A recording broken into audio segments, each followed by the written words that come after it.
You should be thanking me for even sleeping with you. She laughed after I caught her with another man. So I moved out that night. Now she's begging me from her sister's couch after he blocked her on everything. Hey, viewers. Before we move on to the video, please make sure to subscribe to the channel and hit the like button if you want to see more stories like this. Thanks. We'd been together for a little over 2 years when I started seriously thinking about proposing. Amber was complicated. She could be fun, charming, magnetic in a way that pulled people toward her like she lived under perfect lighting. But she was also demanding, sharp-tongued, and obsessed with image. Not just her looks, her entire aura. Her Instagram brand. The way people perceived her. She was one of those people who called herself a manifestation girl, but really, she just meant she didn't like working and expected good things to land in her lap. And for a while, I was one of those good things. I paid for everything. Rent, utilities, groceries, weekend trips, nights out. She said she was between passions after she quit her marketing job and didn't like the one remote gig she half attempted for 2 months. I didn't mind carrying us. I make decent money as a UX designer, and I believed in supporting my partner when they needed time to figure life out. The thing is, Amber didn't seem all that interested in figuring anything out. She got comfortable fast.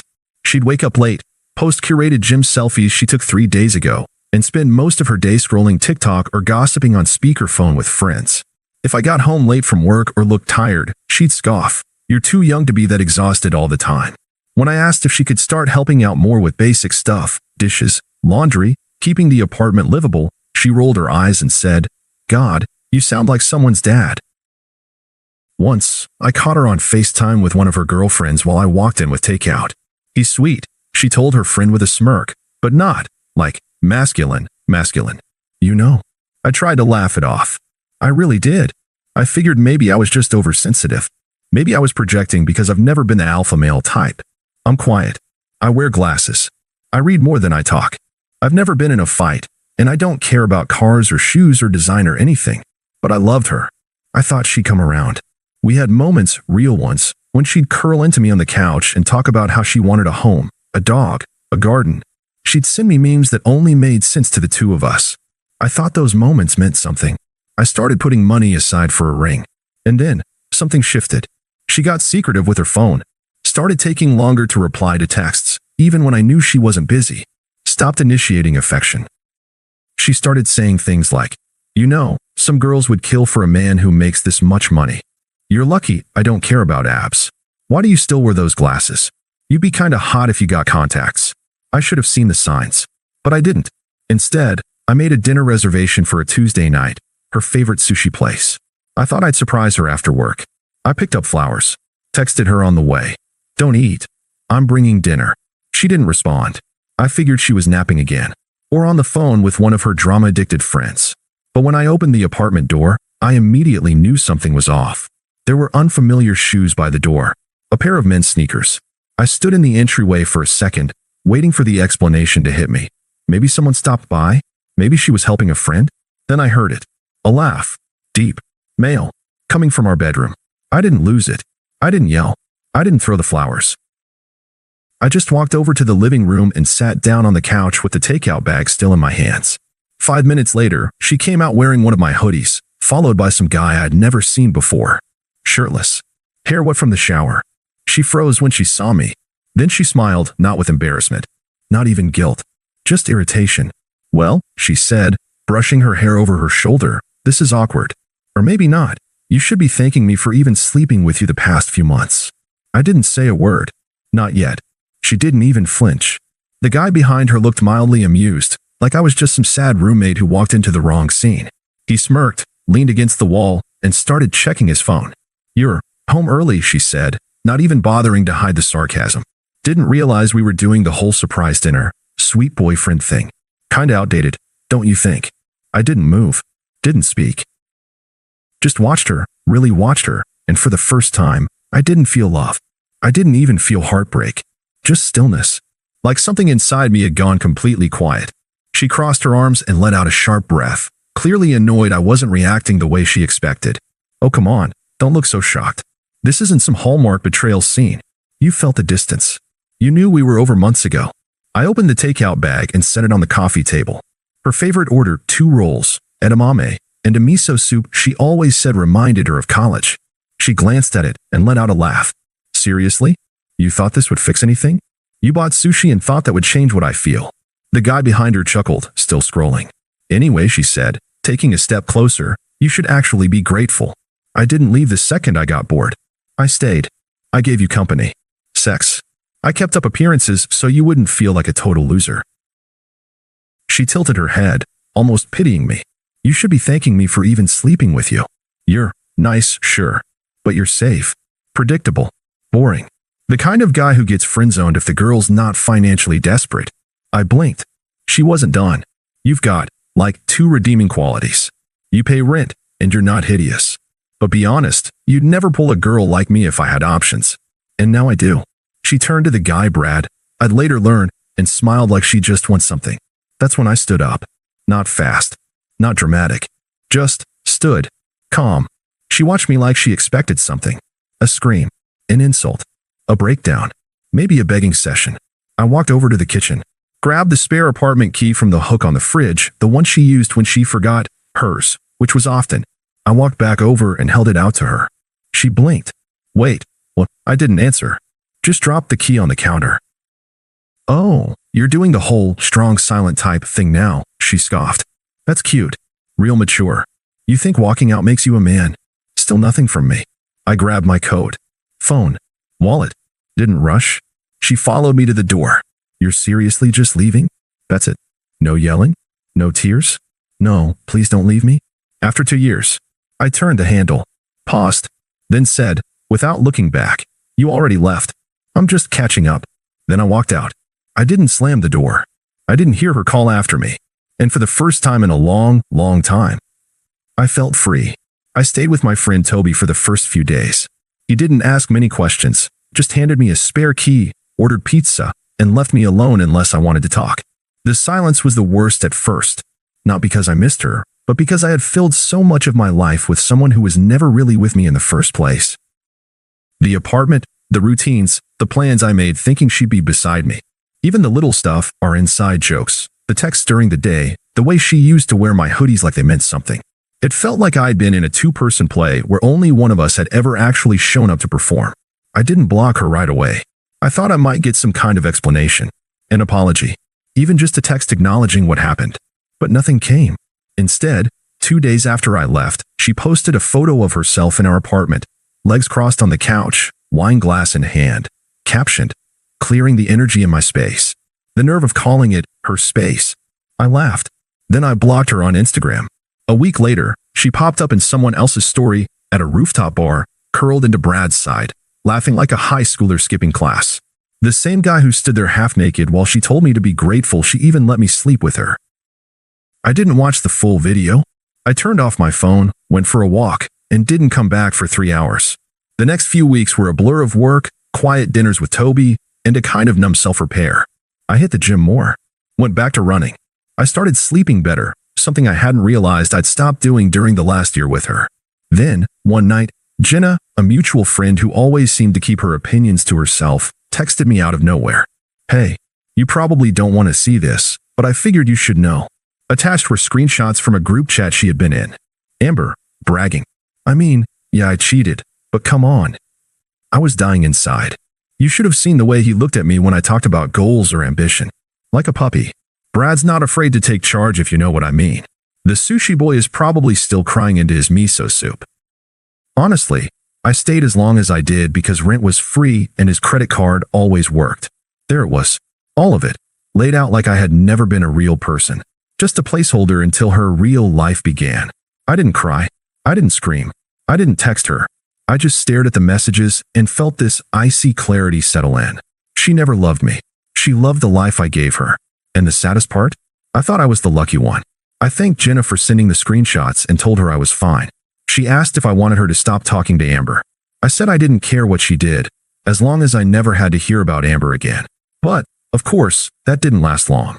Because karma doesn't move fast, but when it does, it snowballs. A few nights later, Toby came home from work grinning.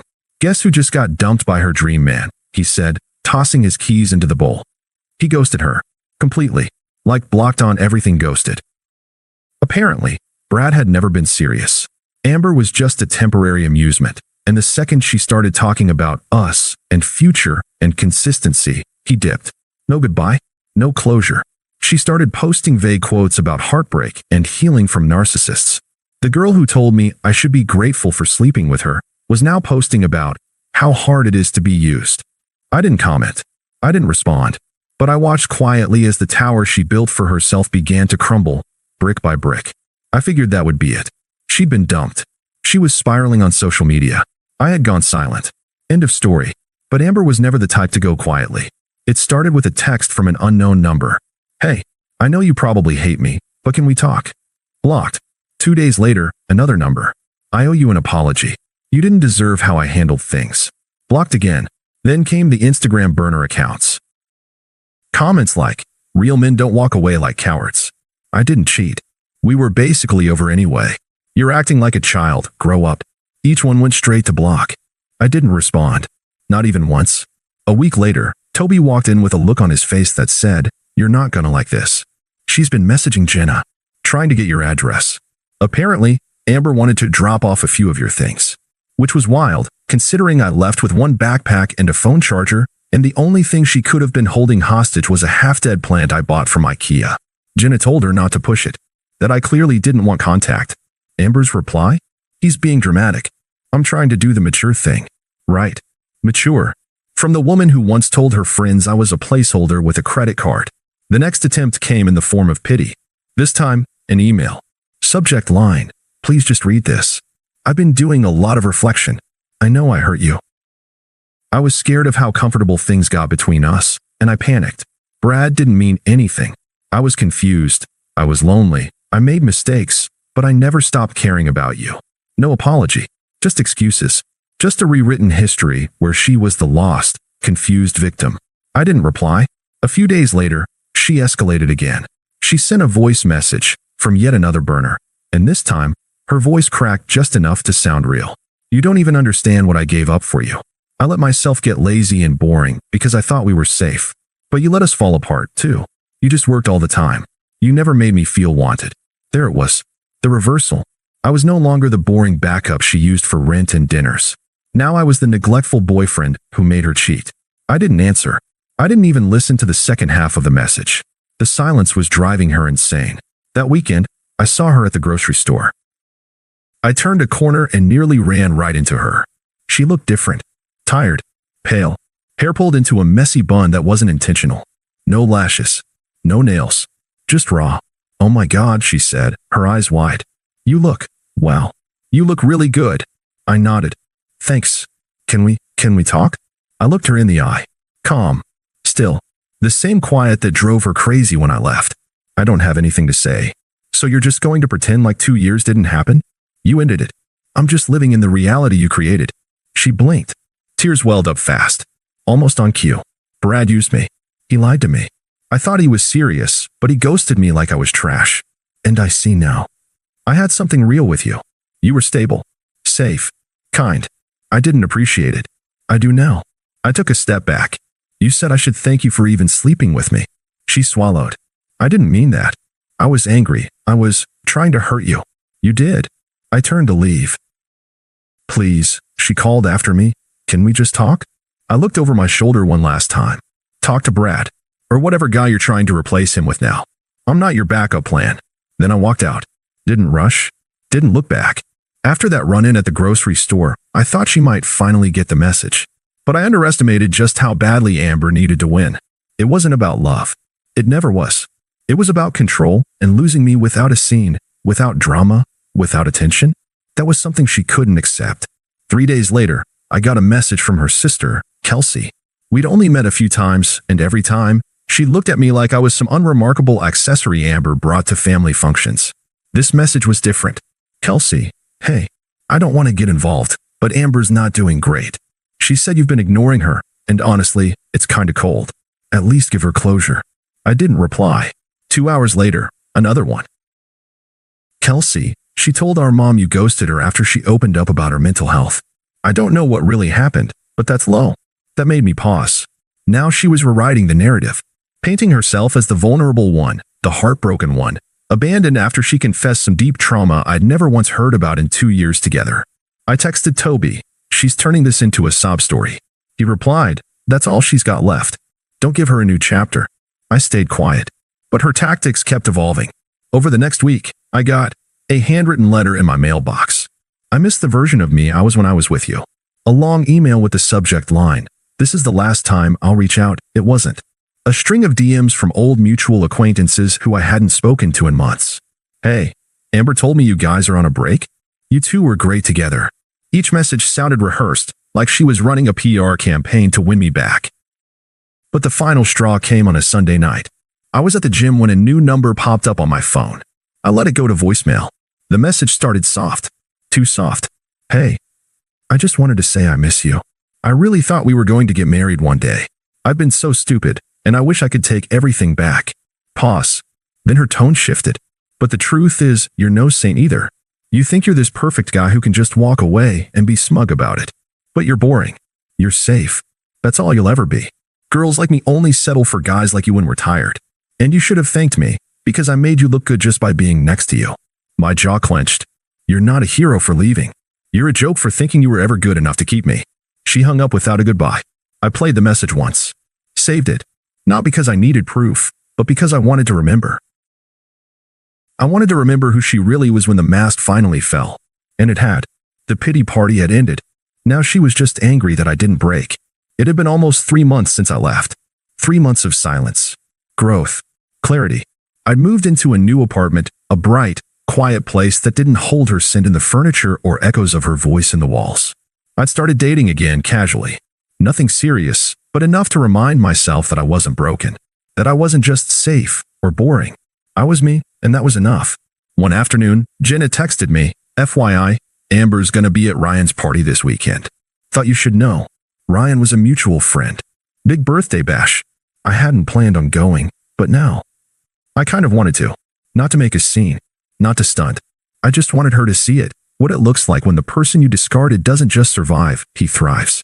I showed up to the party with someone. Her name was Camille, soft-spoken, sharp-witted, quick to laugh. We weren't serious, but she made the whole room feel lighter when she walked in. The kind of person who doesn't need to be the center of attention to shine. We were in the kitchen chatting with some friends when I saw Amber walk in. She spotted me almost immediately and froze. She looked like a completely different person. Smaller, tense, like the confidence had been washed off her in a storm she didn't expect. She was alone. No Brad. No loud friends orbiting her like they used to. Just her. She kept her distance for most of the night. I thought maybe she'd leave quietly, accept the loss. But of course, she couldn't. I was pouring a drink when she finally approached. Hey. I turned. Calm. Steady. Hey. You look good. Thanks. She hesitated, eyes flicking toward Camille, who was laughing with someone across the room. Is that your girlfriend? No, I said. Just someone who respects me. She swallowed. I guess I wanted to say I was wrong. About everything. You didn't deserve how I treated you. I nodded. I know. You really meant it, huh? She asked. When you left, you really just never looked back. There was nothing to look back at. She blinked. I thought you'd always be there. I didn't think you'd actually walk away. I gave a small smile. You said I was boring. Predictable. Safe. You were right. I'm consistent. When I say I'm done, I'm done. Her voice dropped. Do you ever think about what we had? No, I said. I think about what I avoided. She stared at me for a second, like she wanted to cry, or scream, or maybe both. But instead, she just nodded and stepped back. I hope she breaks your heart. I looked her in the eye. She couldn't if she tried. Then I walked back to Camille, who handed me my drink with a smile like nothing in the world could touch us. Amber watched from across the room. Alone. Silent. Powerless. And I didn't feel hatred, or anger, or even satisfaction. I just felt nothing. Exactly what she deserved. Thanks for watching. Make sure to subscribe to the channel and hit the like button.